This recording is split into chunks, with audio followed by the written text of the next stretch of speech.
এ গরুর দাম 25,000 না গরু দিয়ে ঘাস খাবার আর তোমার 25,000 কিরে ওটাতে হাসি আসলু বিকাশ কই কি কমে রুইয়ের কথা উইয়ের বাপে যে রাগ ডাঙাইল নিলাম মারিল মুই দেহি বলাইছং এলে না দেরি করি ওই আসুক দেহি কিরে কটাতে হাসি আসলু কি কম আর দুঃখের কথা রে বাপের কাছে গেছুন পিকনিক খটিয়া বলি মোর বাপ মোক টেয়া দেয় নাই আজকে যেভাবে হোক পিকনিক খামো তোমরা খালি মোর সাথে থাকো আজকে এ মোর মাথায় একটা বুদ্ধি এসছে কি বুদ্ধি মাঠের মধ্যে বাদলদার গরু আছে ওটি বেঁচে যে পিকনিক খামো বুদ্ধিটা তো সুন্দর রে তোমরা বলে কি কন ঠিক ঠিক ঠিক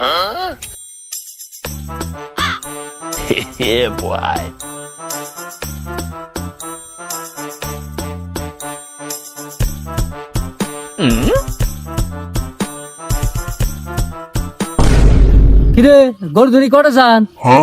আরে না ভাই আমার বাড়ির গরু তো হাটত নিয়ে যাই বেচবার জন্য ও কত চান গরুর দাম তো মেলা চাওয়া নাকে নিজস্ব গরু 25,000 টাকা দেন ও 25,000 ওই শোন এ গরুর দাম 25,000 না গরু দিয়ে ঘাস খাবার আর তোমার 25,000 ওই তুই